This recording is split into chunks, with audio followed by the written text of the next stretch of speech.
Meus amados irmãos, a paz do Senhor Jesus, Pastor André, juntamente com a companhia do Diácono Gabriel, professor de Escola Bíblica Dominical, no canal Escola Bíblica.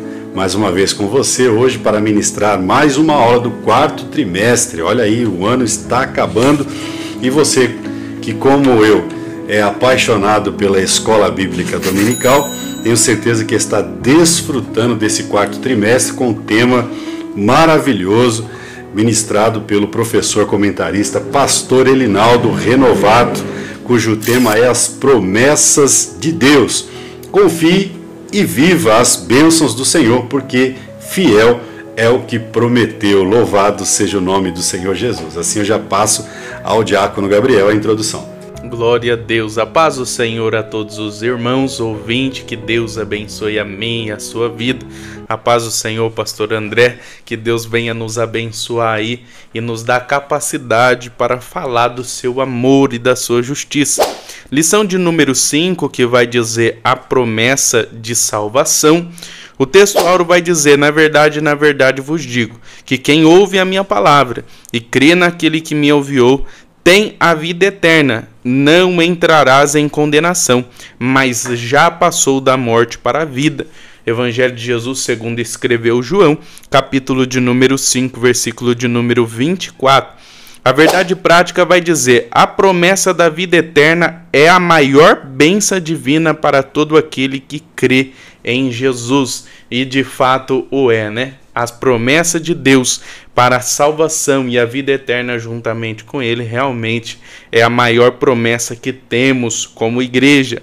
A introdução vai dizer, a salvação é um dos mais importantes temas das páginas da Bíblia, pois é a principal promessa de Deus para a humanidade. Sabemos que Jesus morreu, ressuscitou e vai vir para buscar uma igreja lavada e remida no sangue do Cordeiro, e haverá um dia em que estaremos com Ele pela eternidade.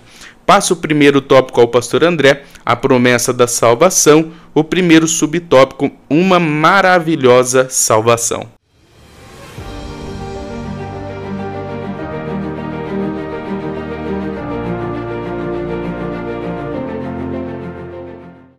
Amém, Diácono Gabriel, uma maravilhosa salvação. Neste tópico falaremos e observaremos quão importante é esta maior promessa de Deus para nós, para a humanidade, não é? Porque não é uma promessa exclusiva à igreja, como a promessa não era exclusiva a Israel, né? Ela tinha a prerrogativa de levar as outras nações ao conhecimento de um Deus tão maravilhoso. Louvado seja Deus. Por isso lá em Gênesis 12:13 está escrito, né?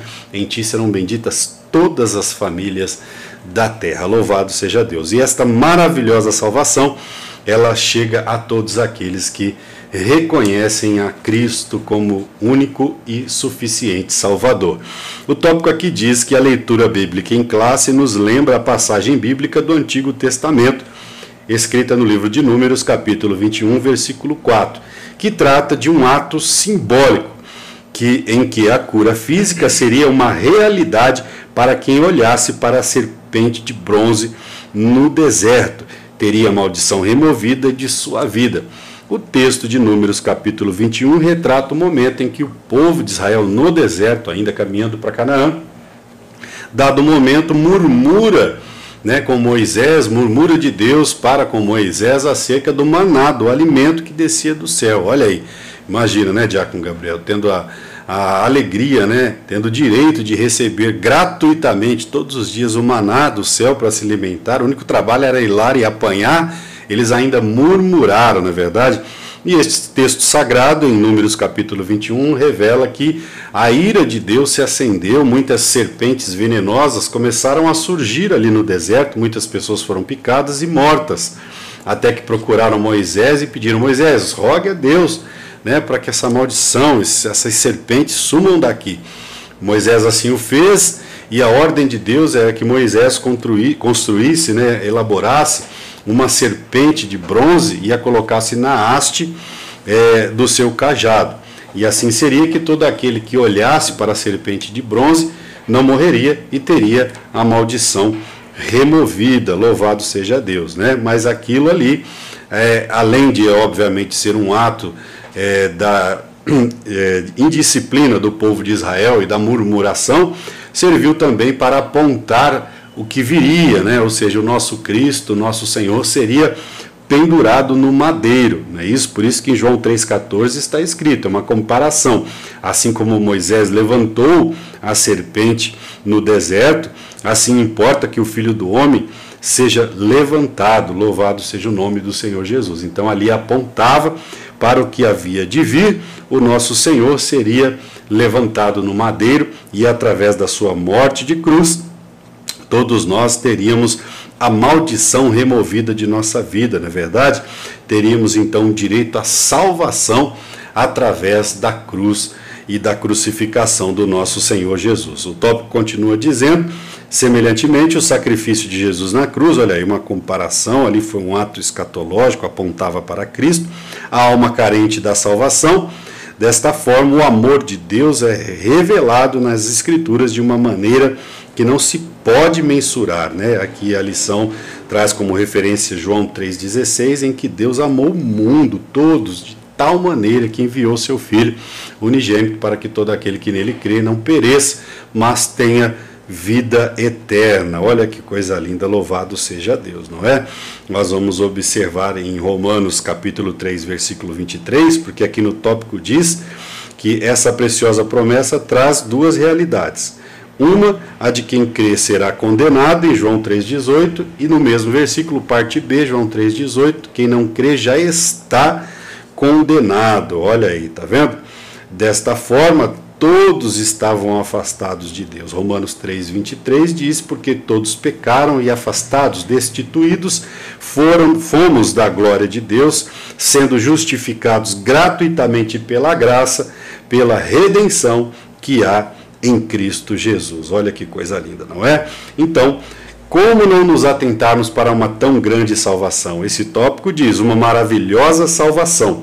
Trago aqui um versículo de Hebreus 2,3 que diz, como escaparemos nós se não nos atentarmos para uma tão grande salvação? Olha aí a importância da salvação, o qual, começando a ser anunciada pelo nosso Senhor, depois confirmada pelos que a ouviram, seguindo-as de sinais, maravilhas e milagres, né? E que chegou até nós hoje, essa tão grande salvação. Louvado seja Deus. Então, na alma de cada crente, nós temos a esperança da salvação, e isso por si só já deve nos alegrar, louvado seja Deus, independente das agruras deste mundo, dos problemas que passamos. Assim eu já passo, segundo subtópico, a obra de salvação ao diácono Gabriel.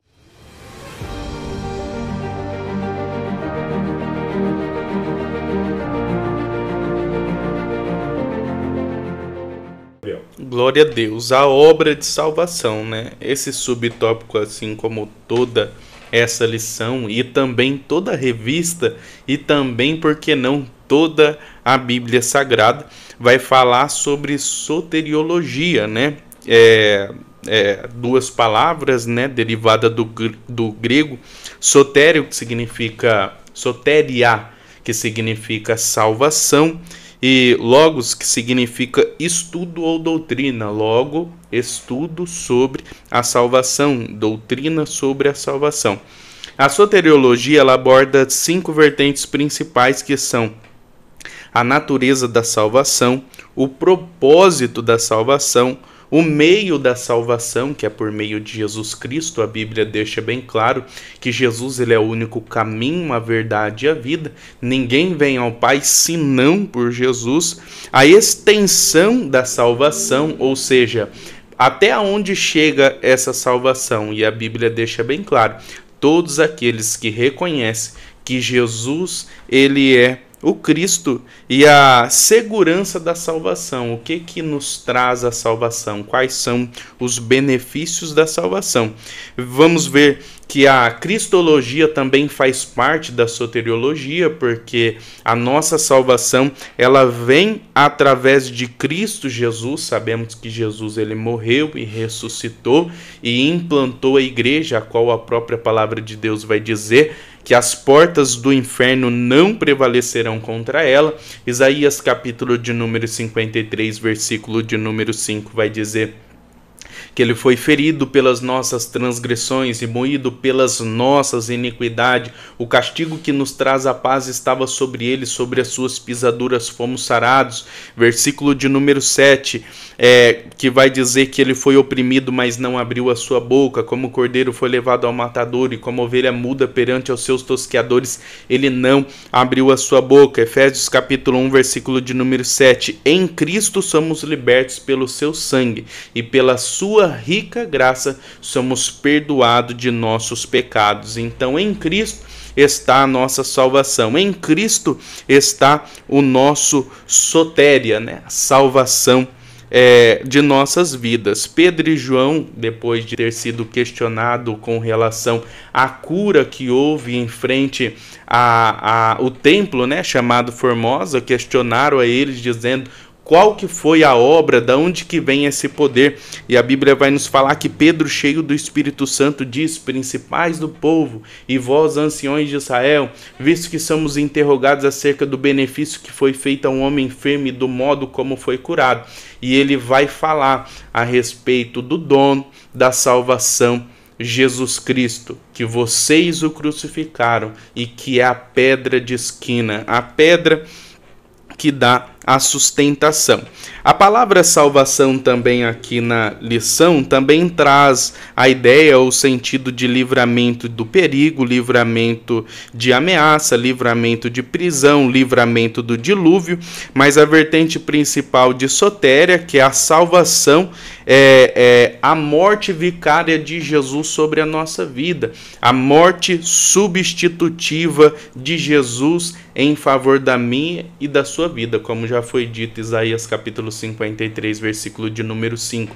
Ele foi ferido pelas nossas transgressões, vicária, substitutiva. Era para nós sofrermos as consequências, mas Jesus, ele sofreu por nós. E diante de toda esse contexto de que Jesus ele morreu por nós, o apóstolo Paulo em Romanos capítulo de número 8 vai dizer: agora nenhuma condenação há para os que estão em Cristo Jesus, que não anda segundo a carne, mas segundo o Espírito, porque a lei do Espírito de vida em Cristo Jesus nos livrou da lei do pecado e da morte. Jesus ele morreu por nós e através dessa morte, através dessa obra salvífica, ele nos deu direito à salvação e à vida eterna. E uma vez aceitando Jesus como único e suficiente Salvador de nossas vidas, temos direito à sotéria, que é a salvação. Não é isso, pastor André?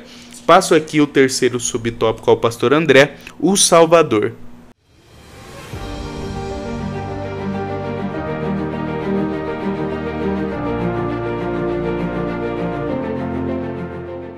Glória a Deus, Diácono Gabriel, o Salvador. Que coisa linda, né? Louvado seja o nome do Senhor Jesus. Eu me lembro muito bem quando me apresentaram ao Senhor Jesus, né? Quando disseram para mim: você quer aceitar a Jesus como o Senhor e Salvador da sua vida? Louvado seja Deus. E eu perguntei, né? O que seria isso quando fui à igreja a primeira vez, há 22 anos atrás? E o obreiro ali disse assim: é entregar a sua vida a Ele, deixar Ele ser Senhor da sua vida. E Ele vai te abençoar, se tão somente você de fato entregar a vida a Ele. Então, o Senhor e Salvador Jesus Cristo, Ele quer ser Senhor e Salvador de todos, mas de todos aqueles que realmente o reconhecer como Senhor e Salvador, não é verdade? Esse tópico fala disso, o Salvador. A obra de salvação tem como base a entrega do Filho de Deus como aquele que pagou o preço do pecado. Jesus pagou o preço do nosso pecado, como o Diácono Gabriel já frisou, vicário, né, em nosso lugar. E Colossenses capítulo 2, versículo 14, a tradução NVI, eu trago aqui um versículo que não consta da lição, está escrito: e cancelou a escrita da dívida, ou seja, pagou a dívida, que consistia em ordenanças que eram contra nós. Colossenses 2,14, olha aí. A humanidade caída passa então a ser afastada de Deus e o pecado, não é isso? é aquilo que afasta de Deus. Louvado seja Deus. Mateus capítulo 1, versículo 21, este Salvador, o nosso Senhor Jesus Cristo, está escrito em Mateus 1, 21, e ela terá um filho, lhe dará o nome de Jesus, porque ele veio para salvar o seu povo dos seus pecados, né? Dos nossos pecados, porque são os nossos pecados, as nossas iniquidades, como diz Isaías capítulo 59, que fazem separação entre nós e Deus. E o Senhor veio para pagar essa dívida, louvado seja o nome do Senhor Jesus. Então, ele pagou o preço pelo nosso pecado, está aqui no subtópico 3. Jesus é o nosso Salvador, como bem expressa o termo grego soter, já foi bem falado aqui pelo diácono Gabriel, sobre a doutrina da soteriologia, né, a doutrina da salvação. A expressão soter significa salvador, libertador. Se encontra em Lucas, em alguns textos, mas Lucas 2,11 é bem claro, pois na cidade de Davi vos nasceu hoje o Salvador, soter, que é o Cristo, o Senhor. Louvado seja o nome do Senhor Jesus, né? Assim sendo, o Evangelho de João nos revela que todo ser humano foi rompido, teve a sua aliança rompida pelo pecado, né? Por isso que Romanos, já citei 3,23, diz que todos pecaram e destituídos estamos da glória de Deus, agora sendo justificados gratuitamente pela graça, pela redenção que há somente em Cristo Jesus. Louvado seja Deus, não é? Jesus veio para pagar o preço dos nossos pecados. Ele é o nosso Salvador. Lembra-se de Mateus capítulo 18, versículo 24, que fala do cobrador incompassivo, um homem que devia 10.000 talentos de ouro a um rei, que por sua vez foi chamado à presença do rei, seria levado prisioneiro, teria a sua vida ceifada, e ele rogou, suplicou ao rei que perdoasse a sua dívida, né? Os historiadores vão dizer, diácono Gabriel, que uma dívida de 10.000 talentos de ouro é uma dívida impagável, né? Certa feita, ouvindo uma ministração do pastor Hernandes Dias Lopes, ao qual eu admiro bastante, ele disse que seria cerca de 100 carretas cheias de ouro, se eu não me engano. Então, essa parábola, ela mostra que era uma dívida impagável a um homem comum. Nenhuma nação, trabalhando arduamente, conseguiria juntar esse tanto de ouro, 10.000 talentos de ouro. Então simboliza ali uma dívida impagável, apontava para nós, para a dívida impagável que tínhamos com Deus e que só poderia ser paga através da morte vicária do nosso Senhor. Não há remissão de pecados se não há derramamento de sangue, e o Senhor Jesus veio para pagar este preço em nosso lugar. Louvado seja Deus. Todo aquele que nele crê não pereça, mas tenha vida eterna. João 3,16, é claro. Louvado seja o nome do Senhor Jesus. Amém? Assim eu já passo então o segundo tópico, a natureza da promessa de salvação, subtópico justificação, ao diácono Gabriel.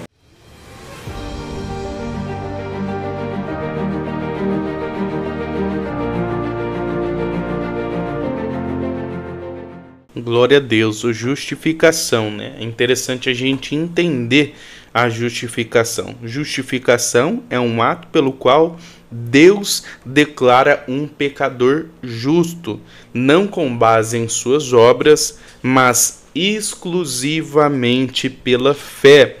Vemos essa justificação pela fé em Romanos capítulo 3, versículo de número 24 e 25. Gálatas capítulo de número 2, versículo de número 16 vai dizer: sabendo que o homem não é justificado pelas obras da lei, mas pela fé em Jesus Cristo. Efésios capítulo 2, versículo 8 e 9 vai dizer: pela graça sois salvos, mediante a fé. E isso não vem de vós, é dom de Deus. Não vem das obras, para que ninguém se glorie, né, pastor André? Para a gente entender que essa salvação não depende de nós, essa salvação, ela não vem por mérito nosso, mas exclusivamente pela morte, como já foi dito, vicária de Jesus, substitutiva. Estudando a fundo a justificação, entendemos que ela se dá em dois tempos, tá? A justificação inicial e a justificação contínua. A justificação inicial é o momento em que aceitamos a Jesus.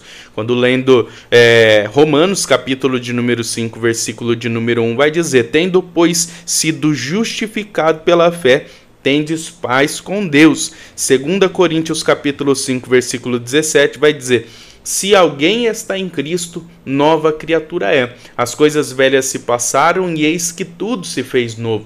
Quando aceitamos a Jesus, quando numa igreja levantamos a mão para cima e entendemos que Jesus, ele é o Deus que perdoou os nossos pecados e levou eles todos na cruz do Calvário, nós, naquele momento, somos os justificados de todos os nossos pecados e transgressões. Mas também tem a justificação contínua, que é a justificação progressiva, que passa pelo crivo da santificação. Justificação como um processo, uma continuidade, né? Traz a ideia de continuidade. Hebreus capítulo de número 12, versículo de número 14, vai dizer: seguir a paz. Aqui a gente vê essa palavra seguir, fazendo uma exegese, entendemos que é um ato contínuo, né? É dia após dia. Seguir a paz com todos e a santificação. É um processo de santificação. Hoje eu acordei e escolhi fazer a vontade do Senhor. Amanhã o objetivo é ser melhor do que eu fui ontem e hoje. Esse é o processo contínuo. Em Romanos capítulo de número 8 vai dizer que somos devedores, não da carne para viver segundo a carne. Estamos falando a respeito de justificação e só temos esse processo fazendo parte da nossa vida, esse processo contínuo, quando adotamos a responsabilidade de alimentar o espírito e deixar os desejos da carne de lado, né, pastor André? Martim Lutero vai dizer: sempre quando você for lavar o rosto pela manhã, lembre-se do seu batismo e de quem você pertence, e vá e viva uma vida conforme a palavra do Senhor. 2 processos. O primeiro é a justificação momentânea, instantânea. Quando aceitamos a Jesus, levantamos a mão para cima e entendemos que Ele é o Salvador. E também tem um processo contínuo, seguir a paz com todos e a santificação, para assim a gente ser justificado dia após dia, até Jesus voltar e nos levar daqui. Glória a Deus, aleluia. Passo aqui o segundo subtópico ao pastor André, a regeneração.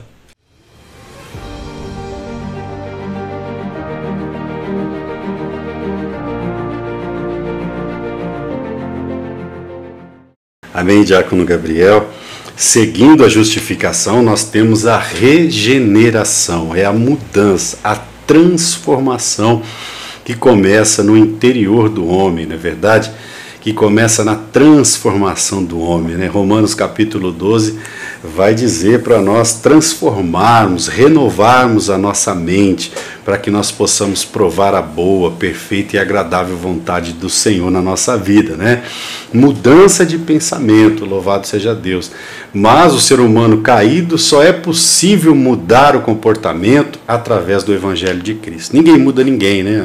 Alguém vai dizer: eu tenho a minha personalidade, eu nasci assim, vou morrer assim. Tem pessoas que realmente morrem com o coração duro, petrificado, e não abre para que o Senhor trabalhe. Mas todo aquele que abre sua vida, o seu coração para que Jesus entre, por isso ele vai dizer: eis que estou à porta e bato. Se alguém abrir, Jesus não arromba a porta de ninguém, não entra a força na vida de ninguém. Alguém precisa aceitar a Jesus como Senhor para que ele comece este processo de regeneração, de transformação, que é um processo de dentro para fora.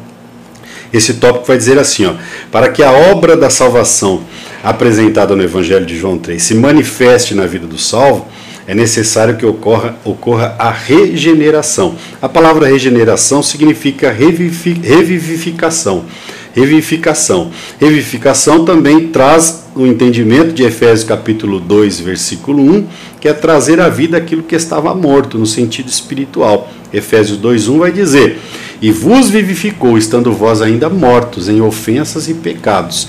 O Espírito Santo aqui me faz lembrar do Gênesis, do princípio, quando Deus determinou a ordem e disse: não comereis do fruto, né, do pecado, porque certamente morrereis. Nós sabemos que Adão e nem Eva morreram fisicamente, mas espiritualmente morreram, porque perderam a comunhão, a graça, a alegria da vida eterna que tinham na presença de Deus, né? Por quê? Porque desobedeceram, louvado seja Deus, amém?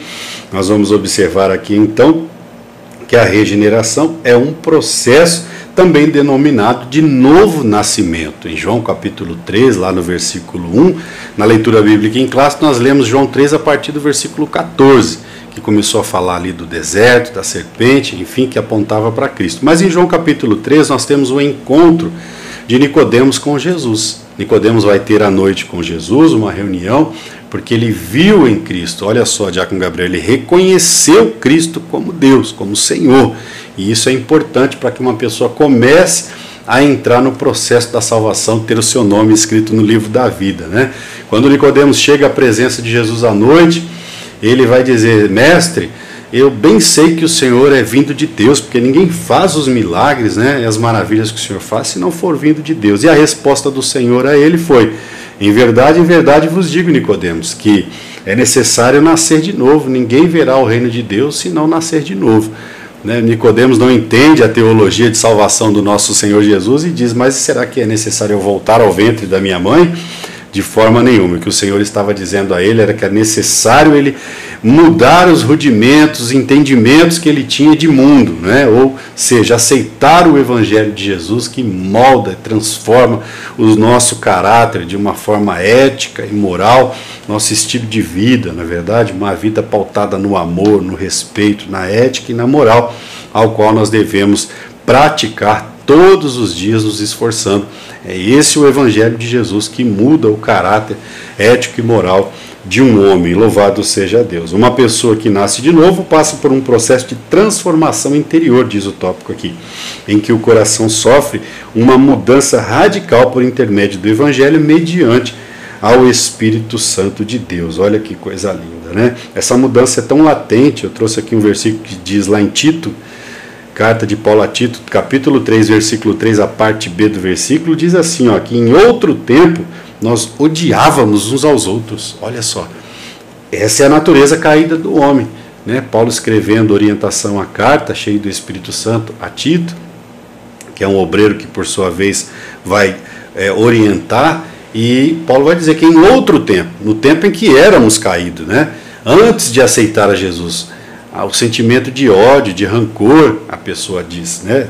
Tinha, né? No outro tempo odiávamos uns aos outros, mas a palavra de Deus, o Evangelho de Cristo, molda o nosso caráter, né? Por isso que eu gosto de João 3,15, que vai dizer, né? 15,3, perdão, que nós fomos limpos e limpos pela palavra de Deus, pelo Evangelho de Jesus Cristo, amém? Assim eu já passo aqui o terceiro subtópico, a santificação, ao Diácono Gabriel.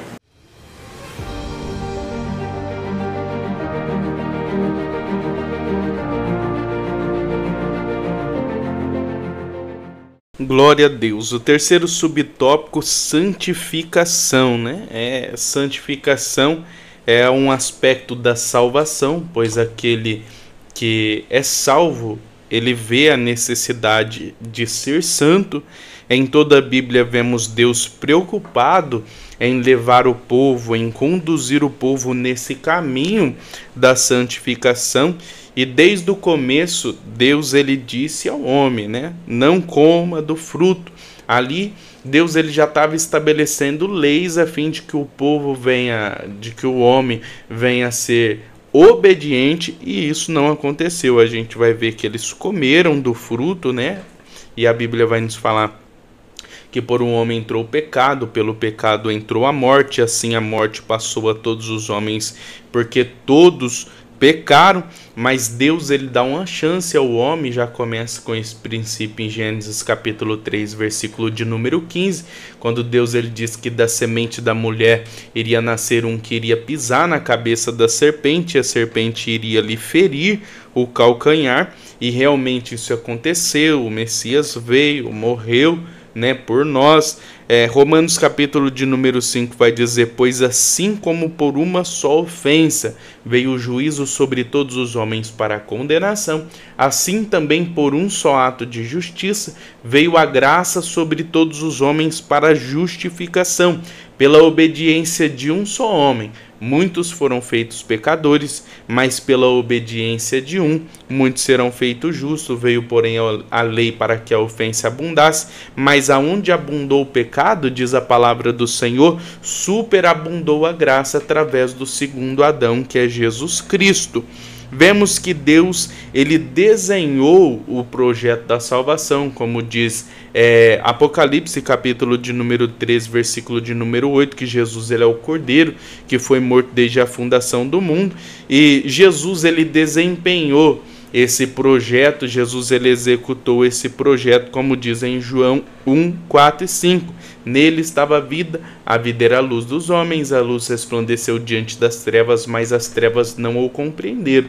Não só não o compreenderam, né, pastor André, mas o crucificaram, o oprimiram, maltrataram, colocaram uma coroa de espinho na cabeça dele. Por que eu estou falando a respeito desse contexto de salvação e a desobediência do homem?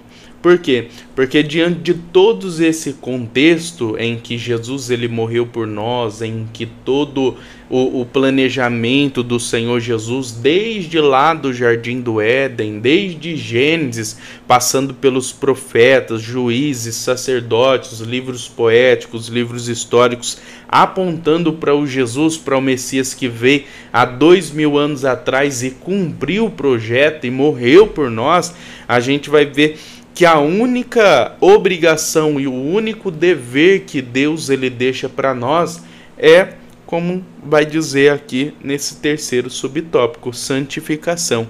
Jesus, ele exige de nós santificação. Santificação sem a qual ninguém verá o Senhor. E como diz na lição passada e também aqui já reforçando a ideia de que existe princípios na palavra de Deus e existe promessa. E os princípios que são santificação, que são não ser somente ouvinte, mas praticante da palavra, ela deve ser cumprida para que as promessas de Deus venham a se concretizar em nossas vidas. Isaías, capítulo de número 58, versículo de número 6 e em diante, Deus, ele vai dizer: se soltares as ligaduras da impiedade, ajudar os pobres, cobrir o nu, dividir o pão com o faminto, se tirares do meio de ti o jugo e deixar de falar impiamente, então romperá a sua luz como a alva, e a cura apressadamente brotará, e a tua justiça irá diante de ti, e a glória do Senhor será a sua retaguarda. E a lição, e o texto continua dizendo: então clamarás e Deus responderá. Então você vai chamar a Deus e Deus, ele vai dizer: eis-me aqui. Isaías 58, versículo de número 6 em diante. Então a gente vai ver aqui que a santificação, ela não é um fardo para nós. A santificação, a gente deve cumpri-la com alegria, entendendo que uma vez cumprindo com alegria a santificação, nós vamos ter Deus aí do nosso lado, agindo ao nosso favor. E quando a gente clamar, Deus, ele vai responder, como diz 2 Crônicas, capítulo de número 7. Não é, pastor André? Exatamente. Passo aqui o terceiro tópico ao pastor André: promessa e perseverança na salvação. Primeiro subtópico: a base da promessa de salvação é Cristo.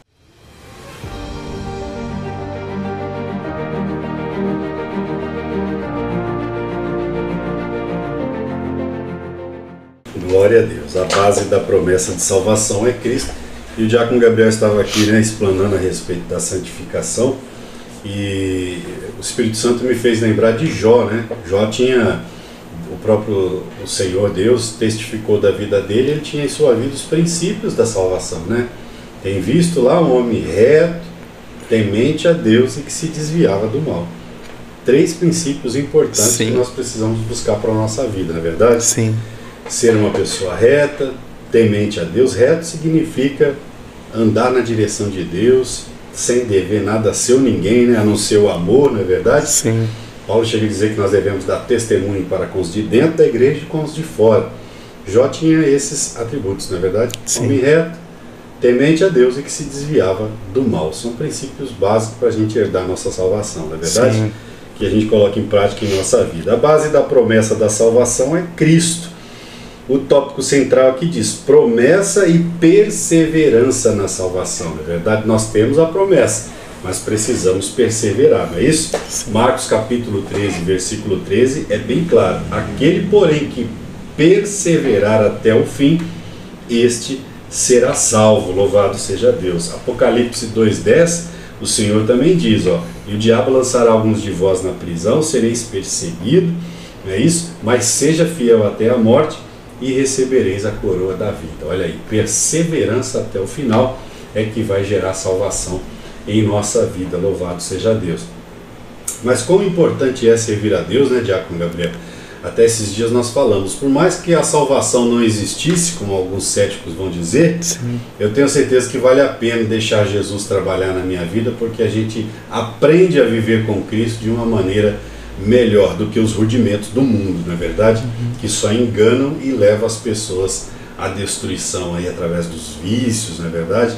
E tantos enganos em suas vidas, em nossas vidas. O Evangelho de Cristo, de fato, molda o nosso caráter. Cristo é a base da promessa da salvação. A Bíblia diz que ele é a pedra, como você falou, a coluna central é a pedra que os edificadores rejeitaram, mas nós, a igreja, o aceitamos. Na verdade é a base. Mateus capítulo 7 faz a comparação de dois homens, o homem insensato que construiu a sua casa, a sua vida sobre a areia.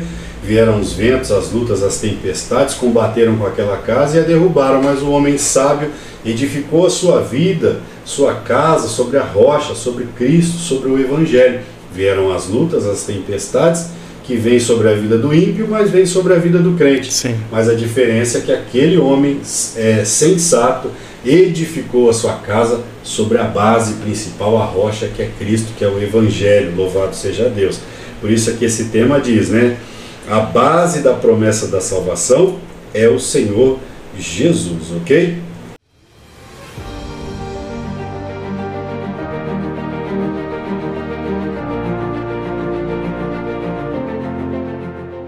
A Bíblia fala: aquele que está de pé, cuide-se para que não caia. Que a apostasia, como que a gente pode fazer para se prevenir dessa prática que não provém do Senhor?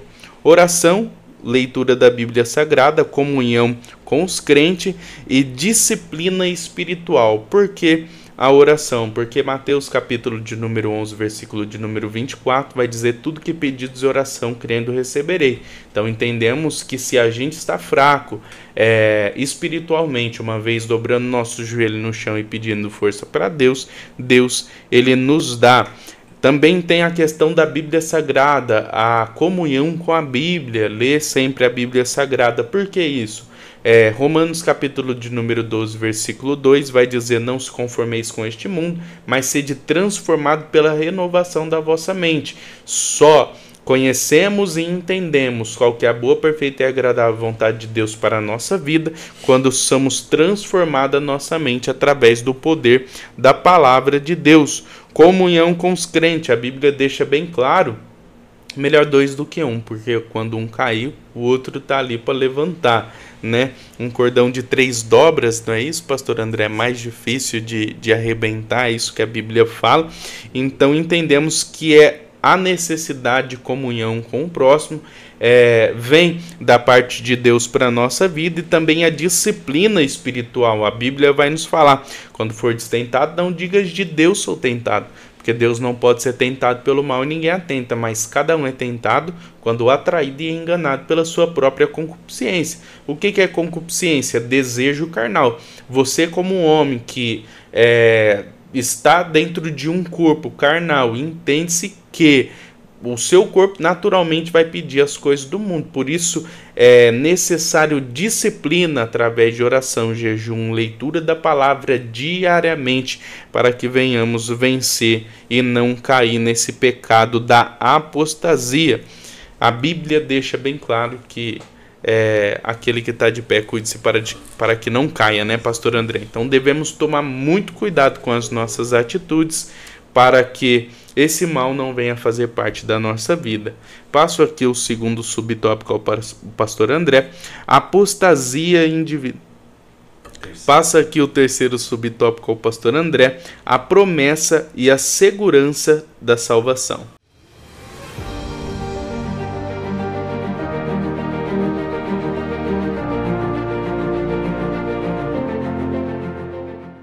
A promessa e a segurança da salvação, Diácono.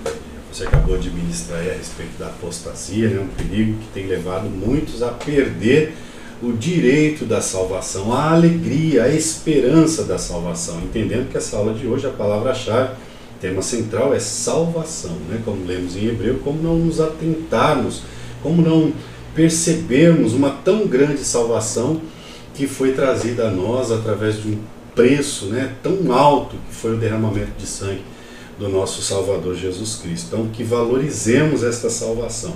Esse terceiro subtópico, a promessa e a segurança da salvação. Primeiro temos a promessa e temos esta segurança, temos que ter esta segurança, desta esperança em nosso coração. Vamos entender o que esse tópico diz. Ele vai falar desta segurança. A promessa da salvação também nos traz uma consoladora certeza. Então nós não estamos neste mundo, Jesus o Senhor veio e nos ensinou, nos trouxe através do Evangelho a certeza que a vida nesta terra não é só aqui. A palavra de Deus diz aos Hebreus que cabe ao homem morrer uma só vez, isso contrapõe o Espiritismo, e depois disso seguirá o juízo. Sim. Não é verdade? Teremos que prestar conta diante de Deus. A palavra de Deus diz: pobre, miserável, o homem que espera somente nesta terra, somente neste tempo.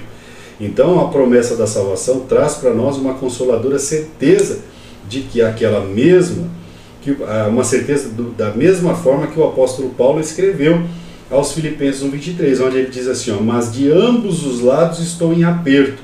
Ele está dizendo aqui, eu não sei, né, o que escolher, tendo desejo de partir e estar com Cristo, porque isto é ainda muito melhor. Só que para entender aqui o versículo 23 de Filipenses 1, é preciso ler Filipenses 1:21. Nós lemos o 23. Paulo diz: estou em aperto em ambos os lados, tendo desejo de partir e estar com Cristo, né, na glória, e tendo desejo de também estar com Ele. Ele vai dizer isso, que é ainda melhor. Filipenses 1:21 vai dizer: para mim o viver é Cristo e o morrer é ganho. Olha que coisa linda, nos traz a certeza. Paulo está dizendo: olha, se eu viver nessa terra aqui, para mim o viver é Cristo, eu preciso viver com Cristo, obedecendo, colocando o Evangelho em prática na minha vida. É muito melhor, Paulo está dizendo, viver aqui. Se eu viver aqui, viver com Cristo é bom, mas se eu partir e estar com Ele, melhor ainda. Louvado seja Deus, né? Então nós temos a segurança de uma salvação, de uma tão grande promessa de salvação no nosso coração, do que viver uma vida sem propósito, sem princípios, como folha seca ao vento, não é verdade? Onde as pessoas, como eu um dia, tenho certeza que o diácono Gabriel, se embebeda num dia e no outro dia só sobra a ressaca e o remorso, não é verdade?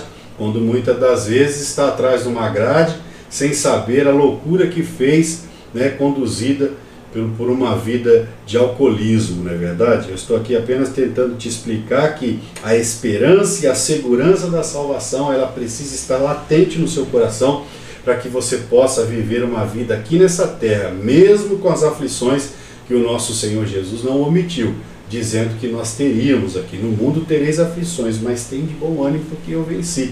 Louvado seja Deus. Então, esta segurança da salvação, ela nos é assegurada pelo nosso Senhor Jesus Cristo e ela não pode ser roubada do seu e do meu coração. Amém?